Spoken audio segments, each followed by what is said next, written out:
Hello, and welcome back to the final week of the Storied Arcs discussion of Crowded. I am your co-host, Mike. And I'm your co-host, Alex. And I'm very excited to get into this one. I gotta say, I liked Volume 3 better than Volume 1. We didn't do any pre-talking about this before we hit record, so this is all like very raw impression of everything. And I'm pretty sure I had read 1 and 2, and then when I looked up like single issues, I thought the ending of 2 was very strange for the end of a series, a little artsy even.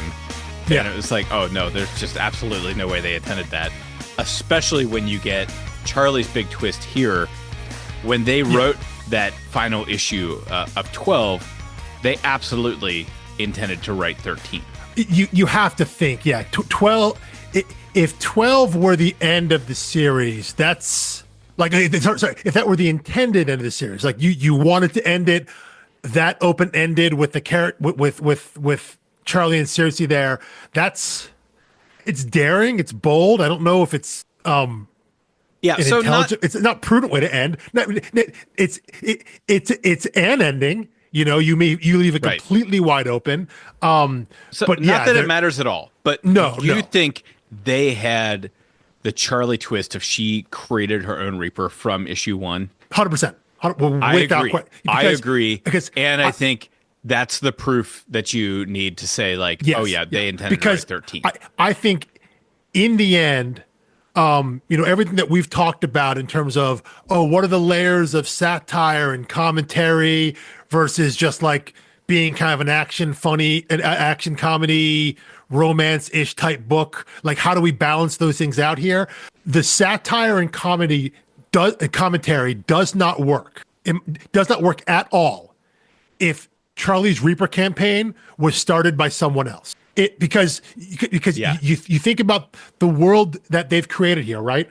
A world where crowdfunding murder is legal and accepted. And we know that Charlie, while maybe not being an evil person, isn't the best person. And she's obviously pissed off everyone she's ever met, right? We know that she's lonely. We know she doesn't have any real friends. We know that through all these various gigs and temp jobs and things she's taken, she essentially sets the place on fire every time she leaves, whether it's someone, a relationship, personal, professional, whatever it is, like she leaves smoldering ruins behind her, right? And yet, none of those people in a world where murder is legal, essentially, none of them opened a campaign against her because none of them cared enough. She didn't matter enough for them to open a Reaper campaign. But the moment one existed, they all jumped on, Right. So none of them were going to take that first step. But once someone did it, and that someone had to be Charlie, it had to be that kind of self-loathing, self-victimization's first step. Now she talks about that she was blind drunk. The intention was to cancel it, yada, yada, yada, whatever. Basically, it just kind of shows kind of the levels of her idiocy and all that. But the commentary then is, that, it's that digital mob mentality.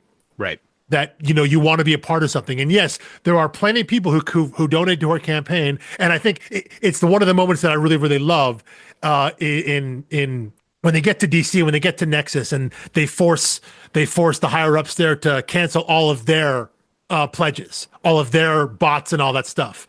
And the number is still over $2 million. Right.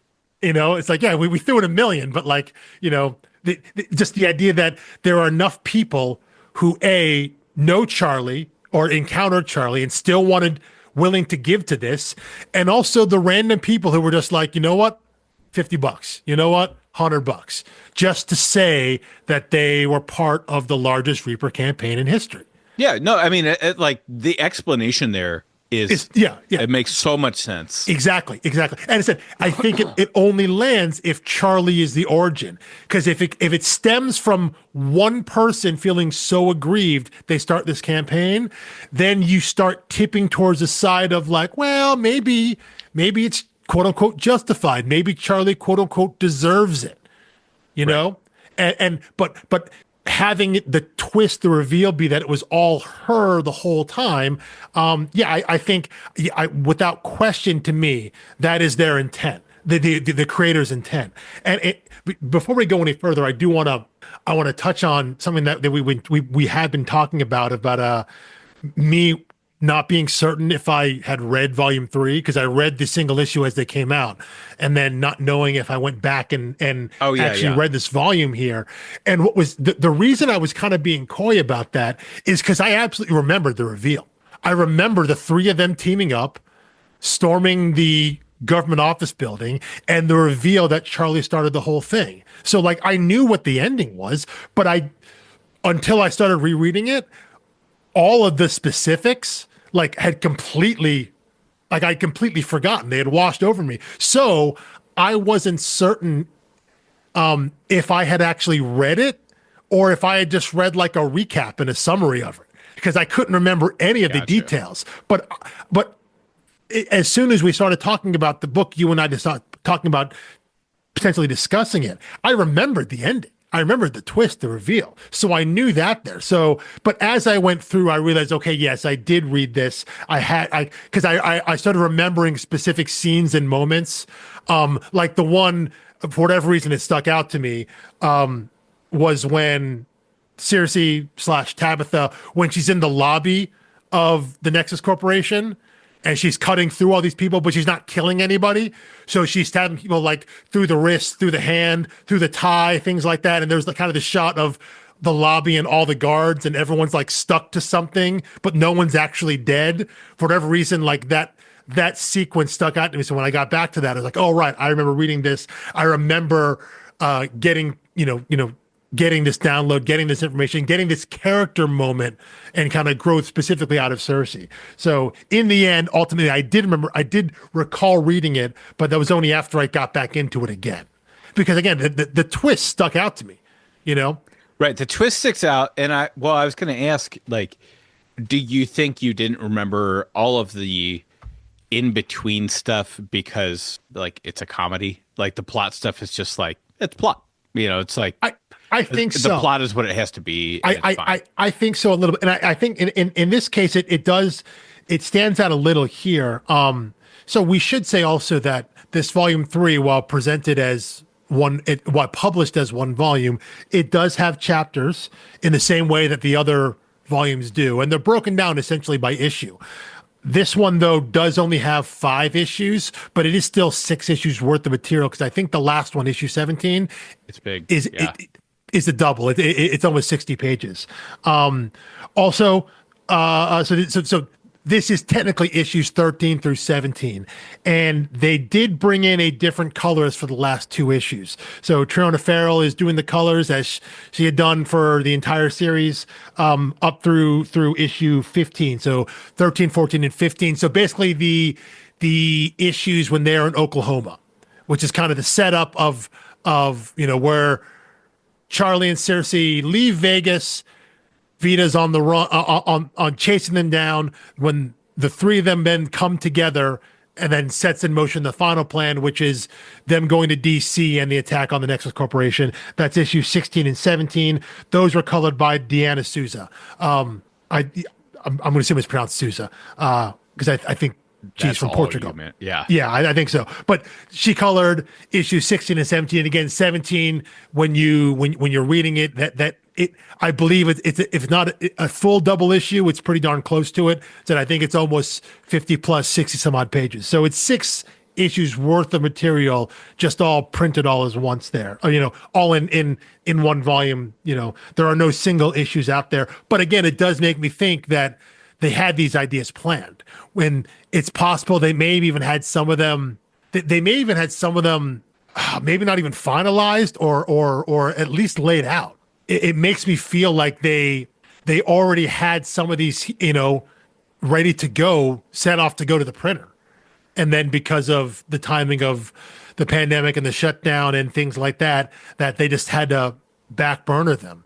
But they kept telling the story in the same way. Like they didn't change their storytelling with something like the Seeds, like we talk about, and the Sentient Diviraja, where 2 issues of that came out in single issue, and then it got shelved. And then when it came out in completed graphic novel form, in what would have been 4 or 5 issues worth of material, like they changed up their storytelling to just tell the story as is in a graphic novel format.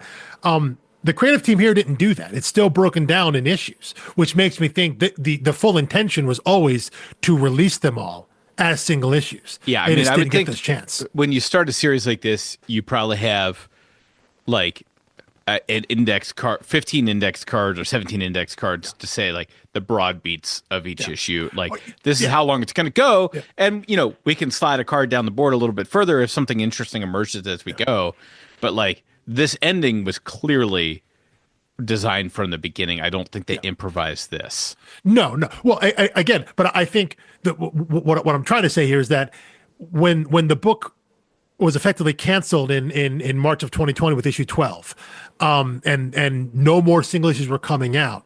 2 years later, when the team comes back and they release this volume 3, it's possible they could have released this from a story structure standpoint as an original graphic novel, the way that like Brubaker and Phillips do something like that, where they're not constrained by storytelling beats and arcs that are broken down every 22 or 24 pages. They're not broken down in chapters. They wouldn't need to have the chapter set up there if this all were, well, we know what the ending is, but we haven't run the scripts yet, so let's get to the ending, but approach it as one whole story. They still presented the story in those discrete chapters as if they were single issues. Again, which makes me think they possibly could have already had those issues broken down and potentially already in the works, you know? Like, and well, yeah, part of me especially thinks when you're committed to one artistic team, yeah, especially on a monthly book, you need to give them as much lead time as possible. Yeah. So I wonder then if they maybe had 3 issues in the bag, which is why Triona Farrell is the colorist on those. And then maybe when they got to finish it, maybe they couldn't get her because she was busy doing whatever Marvel book they were doing, because that's what she normally does. And maybe that's why they had to bring in a colorist at the end there to come in and fill in for the last 2 issues, because, you know, they already had 3 in the can. You know, they already had 13, 14, and 15 in the can with the full creative team. But when they came back to it later on, she wasn't available anymore. I wonder if that's the case, you know, and I wouldn't be shocked if that were, because otherwise there's no reason to really change up your team other than availability. And given the time gap between when the series ended with issue 12 and when volume 3 comes out, it's entirely possible that people get because, hey, people got to work. You know, they can't wait on things. So yeah, I wouldn't be shocked at all. I'm almost beyond the shadow of a doubt convinced that would be the case. Yeah.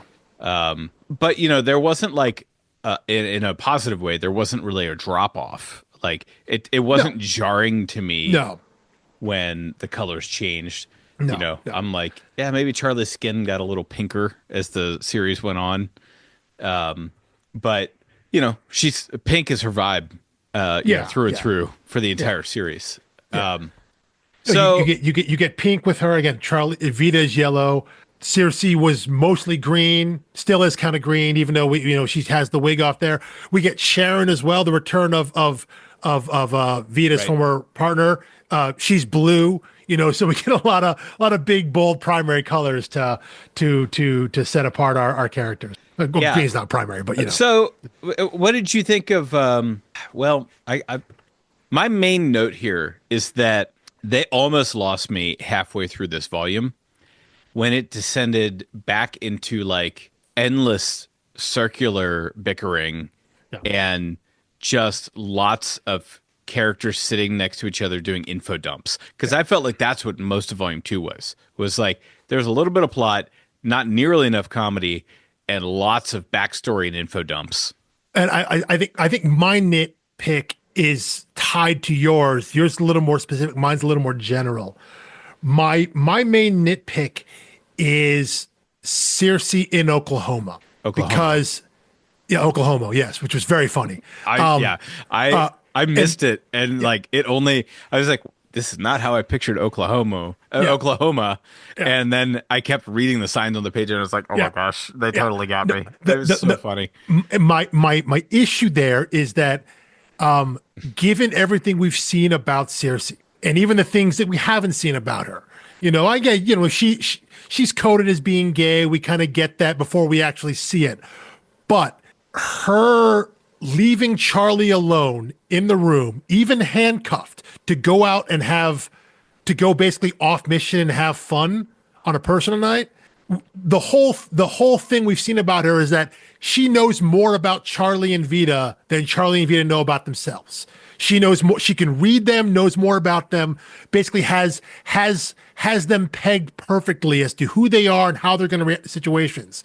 So it makes no sense, and under any circumstance, she would leave Charlie alone, handcuffed or not. I mean, I thought her rationale of like, oh yeah, you can scream for help if you want, but just keep in mind, lots of people want $2 to $3 million. Yeah, that's okay. That's fine there, but she has seen every time that happened with Vita because she's been watching the whole time. So she knows this isn't going to work out. And so my only nit there was that just seemed out of place. Not her wanting to experience Oklahoma and be around and in that environment, but the idea of, I'm going to leave Charlie to our own devices, as opposed to maybe we can go out and we can go out, have fun, and I can still keep an eye on you and I can keep you in check because I'm still your bodyguard. That seemed like an unnecessary hurdle, although it did get the funny moment of like, just to have her drop out of nowhere, Charlie, or maybe it was the hacker group, 5G handcuffs. Right. And just to say that as if that's a normal thing now. Yeah. Yeah. That handcuffs are wirelessly enabled. Well, that way you could like unlock it with an app. Yeah. Yeah. And they can be tracked, but just, you can have that in there. But that was like the one thing. And I guess I feel like there still could have been a way to tell the story without her, because that's the kind of, I don't know, mission mistake, personnel mistake that just from I mean, I think that's seriously, yeah. Like, to me, that's like saying, oh, really? This high-tech app that allows assassinations doesn't have a password reset function. It's like, right. Yeah. This is not that kind of story. This is a comedy. I know. Like, and comedies, people don't make rational decisions. And that's fair. But I think Cersei is basically Nebula from Guardians of the Galaxy, right? That's pretty good. Yeah. Yeah. It's like ruthless killing machine, meticulous, but like so desperately in need of like some love, affection, tenderness, acknowledgement, whatever, that will just melt and instantly join sides with you if you're like willing to give what she's not been able to find elsewhere. And also the idea that, yes, she's ruthless. Yes, she has no interpersonal skills, but effectively always truthful. Right. Like if she says she's on your side, she's on your side. I love when every time someone questions, she's like, well, you're not dead now. So that pretty much settles the debate. Exactly. Which is like pretty compelling. Yeah, that Charlie and Vita have lied and Bing lied and have lied to each other, and Cersei has deceived them, but basically just by being their shadow, Right. But essentially everything, it's all out there on Front Street. What she says is true. That if I'm on your side, I'm on your side. Like I'm gonna be there and see this through. Although going back to what I said about this idea of leaving Charlie seems like a character slip for someone who we hadn't seen that happen yet. What that did lead to, though, was one of my most favorite moments of the entire series, when Charlie runs into the club and sees Vita and Cersei kiss, and right after that happens, there's these 2-panel shots of the exact same panel, but it starts with Vita and Cersei in focus and Charlie a little bit blurry in the background. And then the one right below that is the exact same layout, but the focus is shifted. So now Charlie is in sharp focus, and in the foreground, Vita and Cersei are just a little bit blurry. And it's that kind of thing where, you you don't think about that kind of perspective change, focus change Right. on a Yeah. static image. It's always something you can do very easily with on a camera lens. You focus you focus near, focus far, but to do that, to put the effort in and to show that with the way that you color and finish your pages, to shift your focus like that, I thought was so cool. And obviously, again, the idea that you're repeating the exact same image. It's this, no one has changed. No one's changed expression. Yeah, it's just it's the same for image. me, which I think I said this when we interviewed them. Which a book we have not covered, True Cult. Liana Kangas does the exact same thing. There's like a little diner scene, and the police arrive outside, and you go from a conversation where the person across the table from you is in focus and you see the words they're saying. Yeah. And the next panel is the same shot, but the person in front of you out of focus and you're looking at the cops. Yeah. It's very cinematic. Like that's what a really good cinematographer would do. Yeah. And it's very cool to see that transferred over to the comic page. Yeah, exactly. When you can do something like that and not do it in the way of like, I don't know, the standard way to do it in comics is you can do a close-up panel of someone's face or whatnot. It's a zoom in. You can do things like that. You're usually not changing focus perspectives. And so I think, I remember we spoke to Liana about that. And whenever you see an artist kind of work in that way, it's an extra level of craftsmanship, of storytelling, because there are dozens of ways you can portray the same feeling and emotion with sequential art, but to choose to do it in that way with a static image, but changing how you finish the page to pull your eye from one side to the other,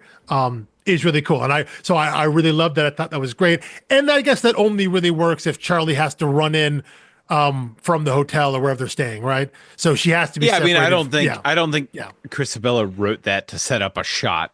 No, of course, I don't think so. But the end result rolling is, with the punches, in the end result. It is. And that's what a good creative team does, right? They they look out for each other, they make each other's work better. Yeah. And I think this is a fantastic creative team. Like, I don't know if we've said that explicitly. I think we've said that Chris Sebela's writing is very good, very clever, very funny, and that the art is very good.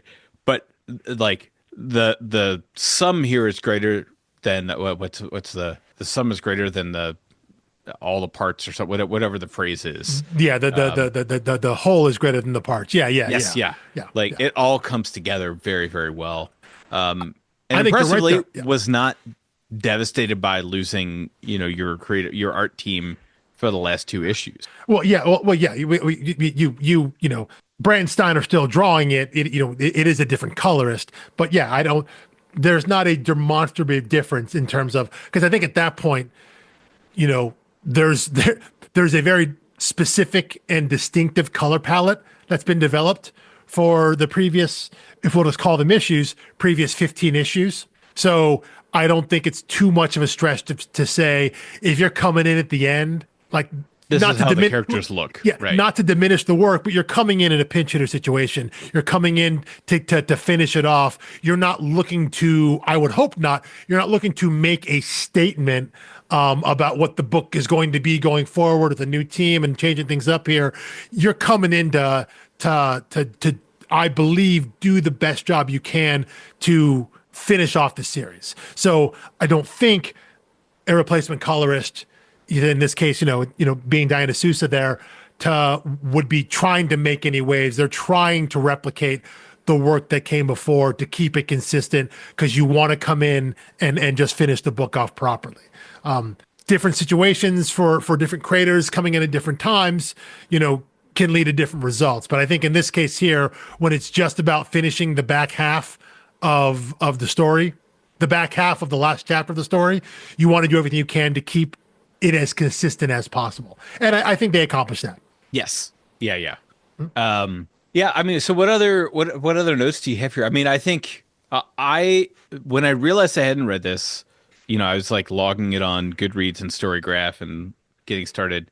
And out of morbid curiosity, I started looking at reviews, like spoiler-free reviews, to see what, like, I know people who have read this book. Sarah Gailey gave all 3 volumes of this 5 stars. Not shocked.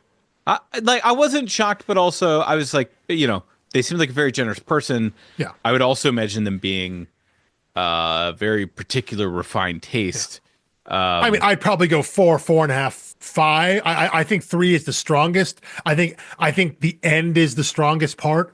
I think that the last effectively 2 issues, 16 and 17, basically the assault on the Nexus Corporation. I think all of that is the best part of the book in my mind. It's my favorite part. Yeah, I mean, issue 1 is a fantastic first issue. It's a great opening issue. Yes. It's fantastic. Like, just so much good writing, leaving it on the table. Like, here's the world, here's all the apps, here's the crazy stuff. Issue 9, also fantastic. In the middle of Trade 2, that was another heist one. Another tax. Like, yes. And that was like, you know, the scheming and the planning, and then Charlie's big clever move. So I feel like there was one stellar 5 stars, no notes issue in each trade. That's fair. And then, you know, my things were, you know, like, did the romance have to be so dramatic, so long and drawn out?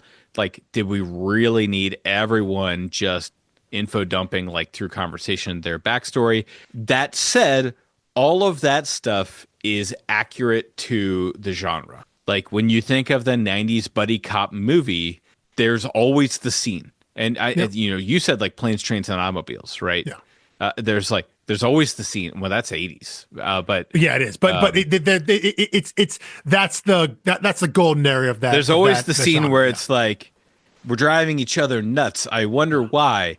And then one of them will talk, and they'll have a little more compassion for the other one, even though it's like, you're still annoying, but I'm going to put up with it now because, you know, reasons. Yes, exactly. Yes. It's obviously it's story reasons, but yeah, there you watch movies like that because the whole point is, you know, what's coming is some sort of breaking point. That no matter, you know, it's all about building this tension, and then there's some release, and there's some massive blow up, and then also some massive confessional. Right. You know, see, everything gets laid out bare. And that's kind of the catharsis, and it's why these stories always work, because I think everyone can relate to that. You know, whether you're dealing with someone you have to deal with, or you end up having to deal with, and all of that. And so, yeah, you get that here. But I think going back to what you said earlier, is a fair criticism of when it again is just Cersei and Charlie. There is a lot of rehash. There is a lot of Cersei getting the same downloads that Vita got, which means we, the reader, are getting them again. Which is, and I do think that, so those scenes of them driving to Oklahoma, I agree, are a little tedious. Because we are retreading a lot of things there. A lot of the stuff that we saw that ended up being in Volume 1. And a little bit in Volume 2. Volume 2, they're having conversations about slightly different things, but it's still the same idea. And I do think you're right about that. And I do well, tend and that's to agree. Where, like, forgive the crassness of it, that is where I felt like this feels like a CW show. Where, like, you know, you're watching The Flash or Green Arrow or something, and you're like, oh, that was a really cool scene. But clearly they used all their budget on that scene. And so now everyone's in a room repeating the same information to different characters, and you just watch how it hits other characters, and it's like, there may be a value for this, but I think the contents would need to be better for me to sit through it twice. As you're saying, I would think the value potentially could be, hey, it's been 2 years since this book's existed. Maybe you need a little bit of refresher. So sure. So and I think that's perfectly valid, assuming that people don't it was a little more onboarding. Everything. But when you read them back to back to back, it does feel like you've doubled and almost tripled up on information sometimes. But I can see the argument now that we're talking about it, can totally buy the argument that maybe it's a soft onboarding of, like, you know, in case you don't remember things that happened 2 years ago, or, you know, 2+ years ago when you last read this book and encountered these characters. I could see them maybe wanting to soft landing them, new readers or returning readers back into the story. Yeah. You know, that said, and this one still had, okay, here's the other thing. This one still had new twists. that we hadn't seen in other books. First of all, the most laugh out loud for me, there were a few, especially in that final issue. The airline. Did you notice what airline? No, yes. Ponzi Air. Yeah, I was Ponzi Air. like, Yeah. oh my gosh. Yeah. I mean, because that's basically every time I get on something that like isn't like Delta or especially our airport is a lot smaller than it used to be 10 years ago, and we get all of the Ponzi airlines. The Frontier and Breeze and all this. So anyway, all these new airlines that come in for really cheap. Have no pensions or anything like that, and then fold before they have any responsibility to their employees. Just great stuff. And then the mobile on-highway gas station. I love that. I love that scene. Yeah. How has no one ever thought of this? Not that I do not think it's a good idea in real life, but how has it never been depicted before? Yeah. How has that not come up? We're a country that's so dependent on the car, particularly on gas cars, to not have these mobile, it would be an unmitigated disaster. Like there would be without question. Like it would be so bad. But I think if I'm not going to name names, I think if certain wealthy people pitched this idea next year, half the country would be like, "Yeah, let's get this going." Drill baby drill. And it's like, no, and I got to tell you, if that happened, if those showed up, I love driving. I really love driving. Turning my keys in. Turning my keys in. It's like back roads only. Yeah. I'm switching to Waze, so you send me through like weird cul-de-sacs and suburbs. Avoid the highway. Yeah. No highways whatsoever. You know what? I'll walk, get a bike. I'm done. So when I was rereading this volume, that was one of the sequences, the big fight there at the end of 15 when Vita shows up there, because we see the mobile gas station a little earlier, right at the beginning when Charlie and Cersei are on the run, but it was that second time when Vita's there and all three of them are engaged in a fight. That's one of the sequences I remembered reading when I came back and reread it here. But I'm totally with you. That's one of those ideas that you're like, oh, it seems so ripe and perfect for satirization, and just hadn't seen something like that before. But by the way, it works perfectly here. On the mobile gas station, even the mobile gas station has to pull over to get more fuel. Yes. Hilarious. But when they pull over, you see that the mobile gas station, of course, is covered in advertisements. Oh, yeah.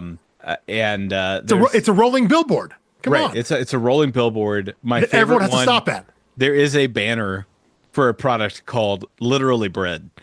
And I'm like, I'll give you one guess as to what that product isn't. Yes. I'm like, the only thing I know about that product is that it's not literally bread. It's definitely not that. Yeah. It's So just and those are the things that I think as a writer, like you have to beat out the story, then beat out the dialogue, and then do a third pass for all the little Easter eggs, background stuff like that, right? You can't be writing that.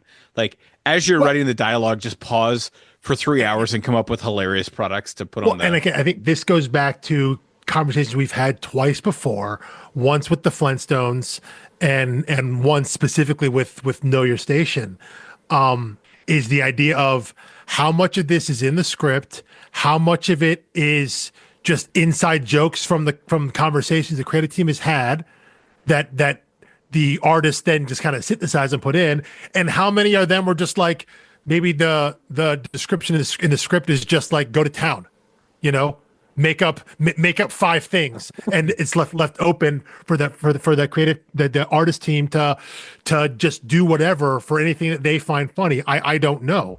Although I have to say there are so many times when I wish that were the case, and I'm like, oh, I just have fun imagining this, but more than once when we've talked to someone, and I'm not even just counting on the podcast, like you and I chat up artists every time we go to conventions. It's almost always extremely detailed in the script. The writers that you and I are drawn to, I think, Our but writers who are very thorough, yeah, very thoughtful. I think so. Yeah, but I think also that comes from, yes, the script is they can be very specific, but that doesn't happen in a vacuum. It comes from them knowing who they're working with and having a sense of these are the kind of things that they would either like to draw or would also find funny or enjoy doing. So those specific notes, whether it's something like the advertisements on the fuel whatever you want to call that, the mobile gas station, whether it's that, whether it is something like Ponzier, whether it's the name of not the apps on the first page, that's obviously very much in the script, but like when we see the screenshots of all the parody apps, like in volume 2, when Charlie's on her phone, that is all art stuff there. But how much of that is specific into the script? In a case like that, I would imagine it probably all of that is, but it also probably comes from conversations they've had together. They probably talked about what would these faux sites be? What would be their version of Twitter, Instagram, Pinterest, yada, yada, yada. And so when they're written into the script, it's not like they're coming out of the blue. I'd have to feel that. Well, and when I think of teams have a level of comfort and familiarity with each other that they can put in the things that maybe they already know are funny to themselves, or things they know would fit in with that line. You know? I mean, I think of on Revival, those guys were literally in the same room, yes, in the same studio. office. Mm-hmm. They would have a break room lunch, and they'd be sitting around talking about this book while they're working on other things, and that's the process. I am so impressed when you get I think Liana and Sarah had met in person, but they were not working together in person. Like, this was all just coming from Sarah going to Liana and in stages like that. Which is how most books are made. Right. And I was even thinking the Good Asian, where like that was a really interesting one because one, we interviewed Pornsack, the writer, who was specifying things for Alex Depengschi, who is in France, going across oceans and languages to be written, and then Alex was sending it back to LA to Lee Lowridge for colors, and Lee, who we spoke with, said kind of like, Alex didn't trust me and was doing too much shading, too much stuff with the pencils and the inks, and once you realize like, I'm not going to make your art look bad. The trust grew and things got better, and the book looked great from issue 1, but it looked fantastic by the end. And I think that comes with a lot of books where you're figuring out, especially when teams come together, you're figuring out what everyone's strengths and weaknesses are, what they can and can't do, what they aren't going to bring to this specific book. I think a lot of these artists, very understandably, it takes time. They're not very trusting up front because it's like, well, it's my name on the book. Yeah. And like once I send it off for colors or letters or whatever, my name is on the book, whether they ruin it after me or not. No. And that's, you got to look out for yourself. Oh yeah, that's your reputation. There is a level of trust there, and I think with this book too, in specific, I do think because Stein and Brandt, in terms of what they had done, like I think this is the longest book they had worked on an ongoing interior art, and so normally I think when they do a short story or anything like that, or if they're working on like an OGN right now, they probably color themselves. I know a lot of those short stories they have, and they do, because it's 6, 8, 10 pages or whatever it is. They're all in-house. They do everything themselves, the two of them.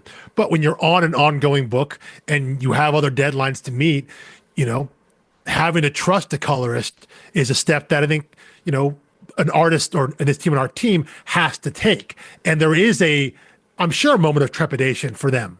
Until you start seeing those pages coming back and you're like, oh, okay, I now see what they're doing with the colors. Again, I'm sure based on conversations these teams have had either together or through an editor.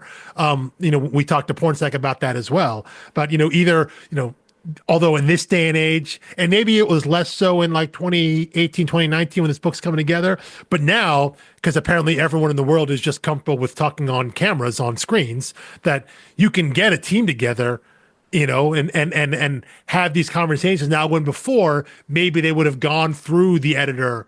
So as opposed to everyone talking together, you're talking to someone, and then that's information is getting disseminated out. But now people all over the world are, you can get together and have a general idea of here's what we're going for. So when those pages start coming in and start coming back out, there shouldn't be, maybe there's less surprises on the page, because everyone has already discussed what we want this book to be and what we want it to look like and feel like and how we want it to read. Yeah, well, and that's why we get excited. We come back to this point a lot, but we get excited whenever you see a creative team do its second project together. Yes. Oh, because yeah. That's when you realize, like, yeah. Oh, they were really vibing. They really understood each other. Yeah. Well, I think specifically when it's a team that gets put together on a for-hire book at DC or Marvel. Yeah, when they don't have any say in it. Yeah, you get put together because of whatever reason. The art, there's an art style that fits the type of book and the writers in, but they don't actually know each other. But they work together on that run, and then years later, that team goes and does a creator-owned book together. That I think is when we both get really excited, because that says we were brought together just professionally because that's what the book we were working on needed. And then while working on that, we started talking about something else and realized we have other things in common. And so now we want to do that book and we want to own it.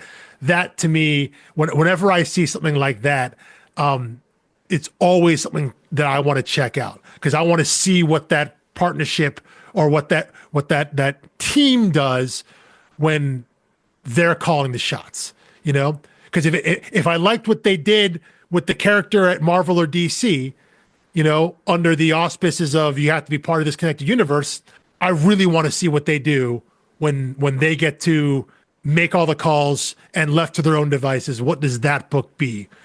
What can that story end up being? And so, if Christopher Sebela and Stein and Ted Brandt were to come back with a unrelated book to not to Crowded, if they were to come back, I see them together again, I'm picking it up, because I want to see what the next thing is. Because now, they have a shorthand, they understand what kind of scripts they're going to get, what kind of art they're going to get back, what the strengths and start, again, all of that stuff. You've worked through all of that stuff already. So now you can just jump into what's the story we want to tell? How do we want to get there? You don't got to work past all the intro stuff. Yeah, I mean, it's as easy as next time you're doing a book, you can say, this character has a real Vita vibe.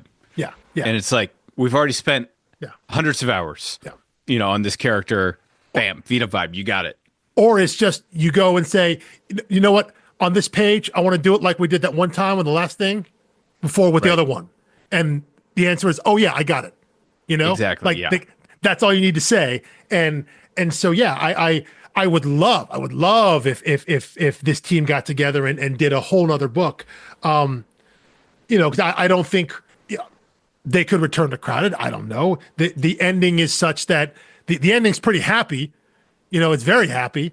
They could return to the world of Crowded is more my thinking. They could. But I don't see, again, I don't think I'd want to come back to this world if I didn't have these characters in it, because that is my draw in. As fun as the world is, I like seeing that world as like the background jokes, as the stuff in the, Yeah. So I think for me, I'd want to come back with the characters, not just like, here's another thing that goes on in this world. That wouldn't hit for me, personally, but there's a version of it that I think might.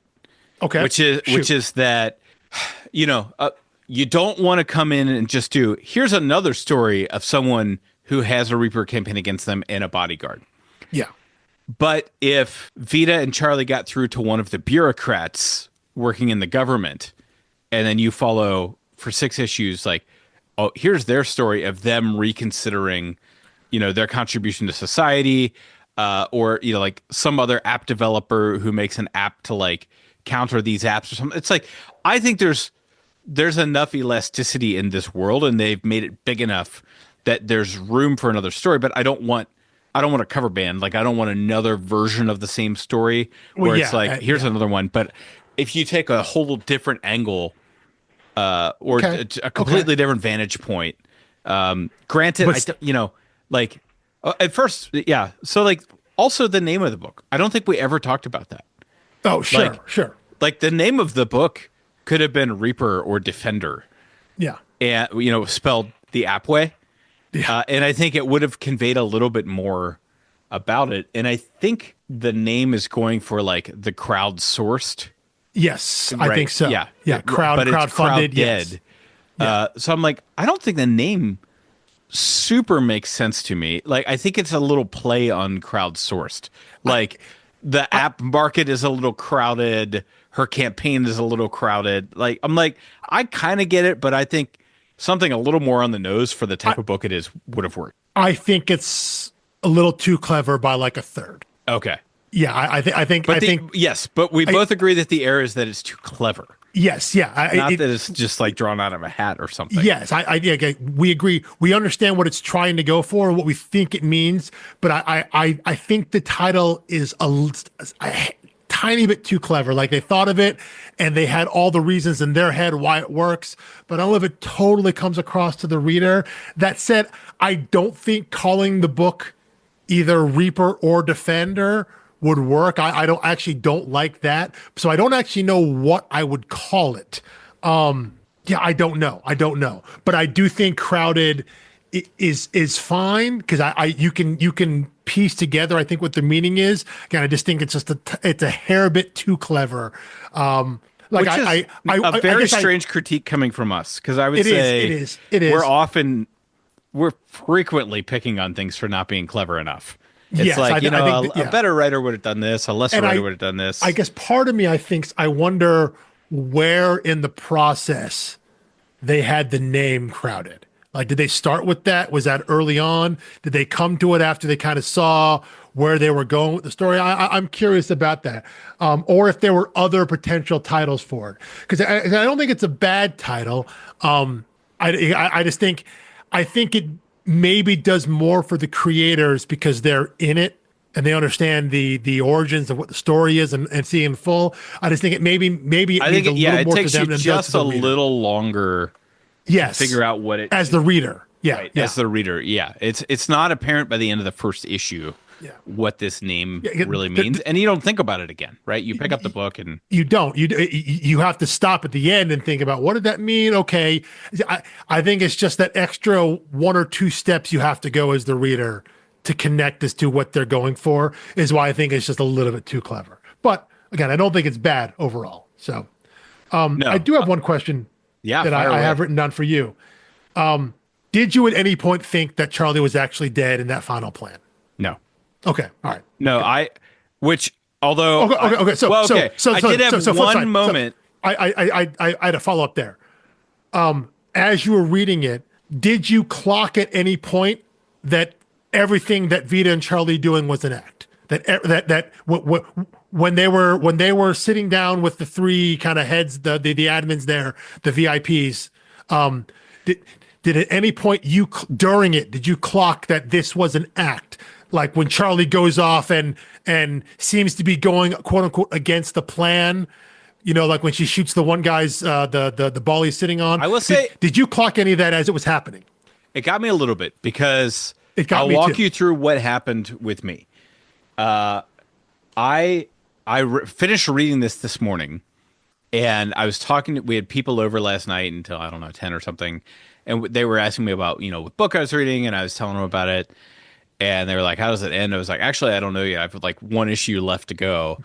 But I was like, I can tell you archetypally with 100% confidence, this is not the type of character who dies. This is not the type of story that kills the main character. And when I saw her corpse there, I was like, oh, do I have to eat crow? Like, is he that clever that he like was like trope, backstab? Like, I would have felt a betrayal as a reader, not because I liked Charlie, just because I was so sure what type of story I was reading. And so that made me, I was like, I I never for a moment believed that Vita shot her. I Yeah. thought it was possible someone else picked up a different gun and pulled a trigger Ah. to make it look like Vita shot her, which I think would have been a very clever twist, for the world to think Vita shot her. Vita is the only one who, Vita, maybe Cersei, are the only ones who know they didn't shoot her. But that's not what you do in the final issue. That's what you do. If there was one more trade after this, and she had actually died, and it wasn't Vita, and Vita was trying to Vita's app rating goes to like 5 stars or something like that, and everybody wants to hire her. She's like, I promise you, I didn't kill her. But she's got $3 million anyway.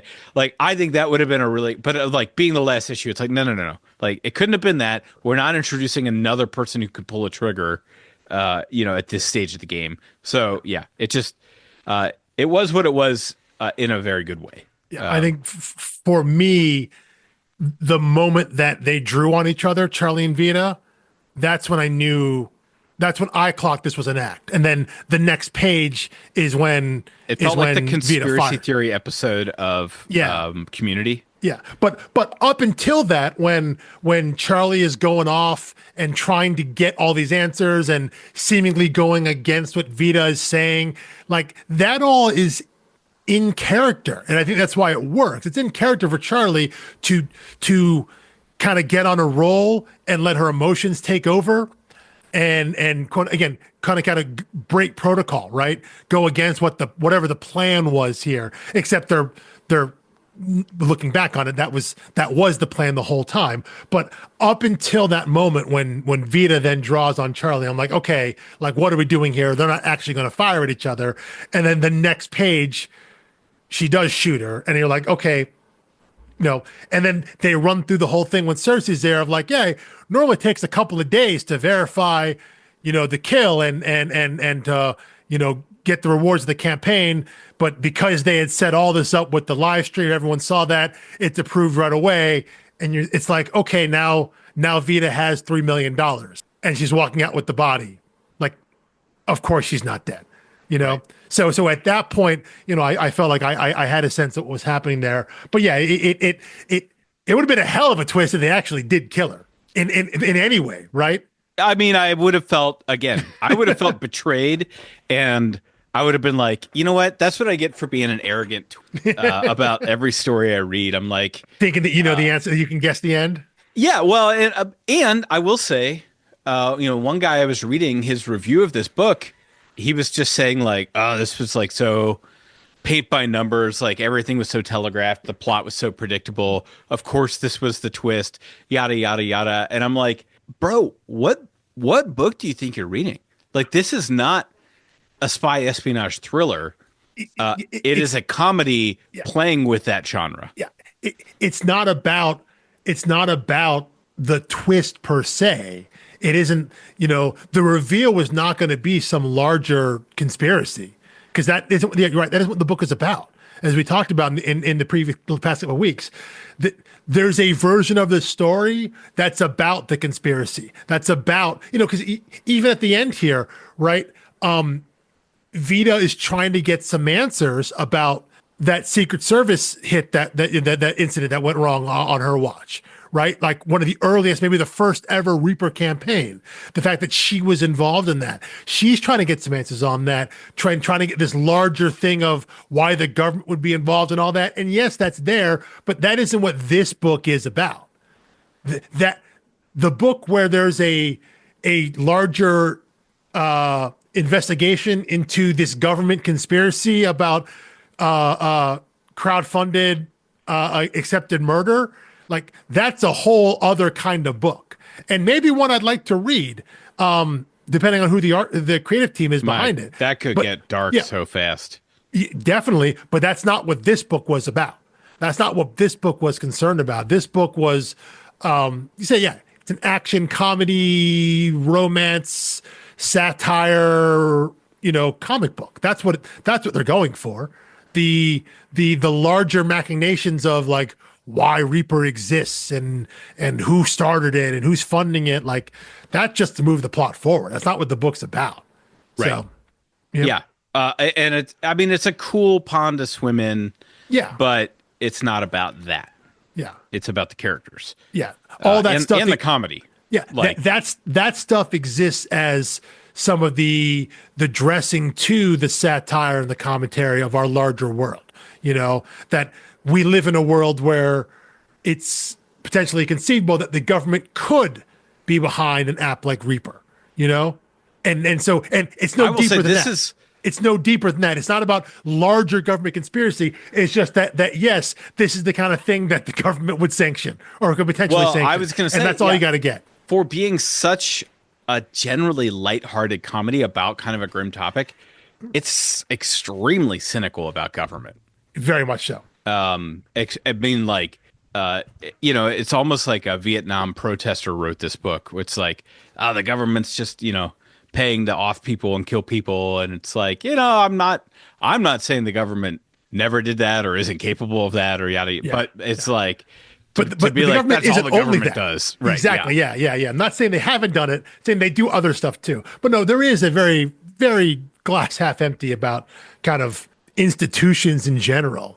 You know, corporations, government, all of that is seen in a, which I do have to say, I appreciate, light, but a very negative light.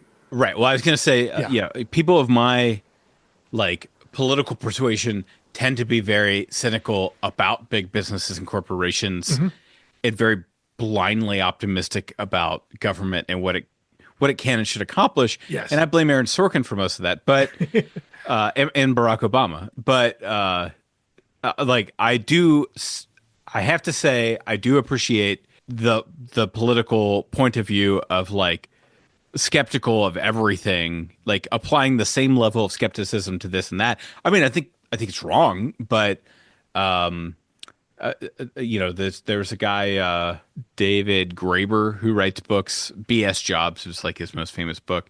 But he's just like, yeah, no, I'm an anarchist. Like, I'm like, intellectually, I'm an anarchist. I don't think big organizations are necessary or do anything. You know, whether it's governments or corporations, it's all bad. And I'm like, yeah, that's kind of the vantage point of this book. So again, I don't want to overstate what Chris Sebela is trying to do here. I don't think Chris Sebela is even showing his own hand politically. Like, I don't think that's what he's trying to do. I think it's just like not in that case. I don't think not. No, right. Yeah, I think he thinks the app stuff has the potential for absurdity, and that's as much of his personal view as he's really getting into. And in order for that view to work, there has to be this cynical government's got to government. So I don't like. I wouldn't be like, oh, he's an anarchist or cynical or naive or whatever. It's like I can't tell based on one book that I've read by Chris Sebela. Yeah, in terms of the view on government and big tech and things like that. That view can come from kind of any space there. So, but yeah, so I don't know. Do you have anything? The last bit of notes I have on my sheet here is, you know, right at the end we get two more apps. We get Grudge, and then I guess it's Karma, which I guess is from what we see, it's like it's you're helping people without killing them. You know, like, you know, it's like someone gets what they deserve, but like maybe not death. So we get a couple, we get a couple, you know, two more apps just right there under the wire in terms of the way our world works. Right. Well, and I think that was also laying pipe for a fourth volume or a new issue one. You know, if they ever want to return to the world, they're like, we got a little runway with, you know, there's always more apps. So we'll just tease that. And if people get really excited, or, you know, like if the book catches on online in 5 years, and then it has a huge following and there's a TV adaptation, we can be like, oh, see, we always plan to come back to it. We set up this new. I mean, I think that's a real read on it. My last note was, you know, the pages aren't numbered. It's in the final issue, the taser on the roof scene. With graffiti on the wall that says Steve sucks. And I'm just like really trying to figure out who that is. Because like there's a park bench where it said Nazis suck. or F Nazis or something. And I was like, okay. So then I was like going through the credits at the beginning of the book, like, is there editor named Steve? Like, so I was like, but it wouldn't be like, I was like, it's not an attack on like Steve Jobs for creating the app market. So I'm like, it's just got to be an inside joke with one of their friends. Yeah, because as far as we know, Steve Jobs and Apple don't exist in this world. Right. No, it would have been like, but it's fourth wall breaking either way, whether it's someone from our world or whether it's their friend. I legitimately hope it's one of their friends. I hope so too. If it's anything other than that, like if it's sorry, friend or like sibling, family, cousin, something like that. Like it's. I hope it's that. Yeah, but that's the end of my notes. I got to say, I came into Volume 3 pretty skeptical. It felt like a lot of treading water and not, just like a glacial pace in Volume 2.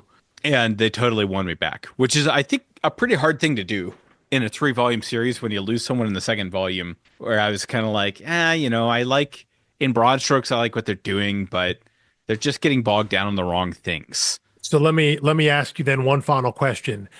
If you had read this like I had, in single issue as it was coming out, and issue 12 hits, and it's March 2020, and the book doesn't come back, and you're not thinking about it for a couple years, and then all of a sudden you see that there's a new volume. So you've read volume 1, volume 2, you've read those single issues, and you feel the same way you felt about the story at the end of 12. And then 2 years later, you see volume 3 come out. Do you pick it up and read it? I think if I recall the Cersei twist at the end, then I think I would have hoopla'd it. So I'm like, I don't know if I'm ready to shell out $16 for more of the direction I thought it was going in, which was a lot of bickering and fighting. But I would have been curious because, like, I thought, like, I thought Cersei had like a Reaper campaign on Vita and was like tracking Charlie to be able to, because Charlie sees her distracting Vita because she's just an idiot and a magnet for attention. I thought that would have been a pretty clever twist, and I was here to see that. Instead, it was really like a Nebula from Guardians 1 type thing of like, I'm following behind you, I'm going to sabotage everything you do, and then I guess I'll team up with you at the very end. So you would have. I think I would have checked it out from the library, and then once I finished it, I probably would have been like, "All right, let's finish the set. Complete the collection." But initially, when you see that solicitation for Crowded Volume 3, you would have at least had interest in it. It would have sparked something there. I think so. Yeah, I think I would have remembered the good times with the book. Yeah. And I tend to remember the high watermark of each book. And instead of like what aggravated or frustrated me, I will remember my favorite part, the funniest part. I mean, unless I absolutely hated a book, which I did not hate Volume 2 by any stretch. It was just I felt like it trailed off after Volume 1, and now having read Volume 3, I can say it's nowhere near as good as Volume 3. So you go 3-1-2 or 1-3-2? It's either 1-3-2 or 3-1-2. I want to say. I mean, the three best issues are 1, 17, and 9. And 9's in Volume 2, so that's absolutely not. Like, I think for me, it has to be Volume 1 because it's not a book I would have picked up, but the strength of the first issue got me to read 17 issues. Okay. So I think for that reason alone, that being said, it's a very satisfying ending. And as we talk about all the time, very hard to pull off in comics. They are. I think I go 3-2-1. I ding 1. I think because of the celebrity the influencer killer storyline, because of all the pages and time we spend with that, and because that goes absolutely nowhere. Even though they bring his producer back for the live stream of at the end here. And see, that's the other thing. I just remembered around all of that. Like I completely forgot about it. That's exactly what I said I do. And that's probably for the best. The parts that because on a reread, you can absolutely skip every single page. Yeah. Every panel that guy's every Nothing panel he says matters. Like every page where that guy is not on a screen, when you see him off screen, you can skip all of that stuff. you know? Well, and I actually think it would have been an interesting move, both for him and for Circe, for their parts of the issues to be silent.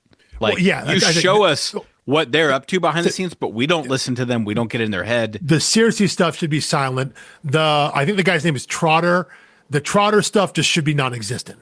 But that's the only reason I ding Volume 1. And I think that's below perfectly fair. Yeah. But I do think. But like I said in the Zero, this is a book based on like the cover I would not have picked up, and I very reluctantly was like, it was on I have a table next to or behind our couch where I stack my queue of things to read, and there's probably 50, 60 books there, but it was the next. And I didn't feel like getting off the couch, and I was like, fine, I'll read it. And the first issue, I was like, oh my gosh, this is so up my alley. It's crazy. Yeah. So I think for selling me on the entire series, it still gets top rating in my heart. And that's great. That's great. And there's a lesson there, right? You never know what you're going to like just because you like something else or didn't like something else. There's something to be said about A, being adventurous, and B, asking questions. Going to a shop and just talking to someone and taking a recommendation. It's easy to read the thing. It pains me to say, in comics, you still can't judge a book by its cover. Yeah, absolutely not. Especially not by its variant cover, but it's definitely it's easy to read the stuff you're going to like. But the idea of talking to someone, fellow customer, someone who works at a shop, about the kind of books that you like and things you have read, and that can lead you down to a path towards a comic that you would have never picked up, or in this case, maybe one that you saw and actively avoided. Because it's one thing if you don't know a comic even exists, you never seen it before. Yeah, I think this one just didn't even clock for me. It's not that I did not consider it and decide no. Yeah, my eyes just went right past it because it. But that happens my type too. Of art. That happens too. You look at something, you're like, I'm not going to like that, and you never get to it. And then you find you do. So yeah, whether it's an active dismissal early on or you're just completely unaware of it, there's a lot of books out there, and a lot of them are crap, but plenty of them are really, really, really good. And I think a book like Crowded is like that. And it got lost in the shuffle there a little bit. And that's what happens, especially when, people are always looking for like, what's the next big Image book and things like that. What's the next big creator-owned book, and things are getting snapped up and bought for adaptations or whatnot. Things can slip by you through no fault of your own, because there are just so many books out there. So, if this was a book for you like that, and if we could shine even a small light on the book now, several years after it ended and then ended again, I think that's great. I want people to read these books as many and as often as possible. So, 100%. So I'm excited, for what we dive into next, which. Yep. We've had preliminary discussions. We don't reveal that now. You'll have to stay tuned to your feed. Yeah. And speaking of your feed, follow us on storiedarcs.com, Blue Sky, Instagram, Facebook, and I guess Twitter. I'm still going to call it that. You can't make me. No. Yeah. It's Twitter, even though it's terrible. It's still very much Twitter, but it's also still the bottom rung of social media right now by like a long shot. There's like a giant chasm there, but we are still technically there. So, storydocs.com is where you can find everything that you need to find anyway. That's important. Yes, that's true. When I remember to update it, you can find everything. But anyway, thank you for listening this year. I think this is the last one of 2024. Yes, it is. Or perhaps the penultimate. But thank you for listening again. And we will see you all in 2025 with a new selection of indie and creator-owned books. Peace.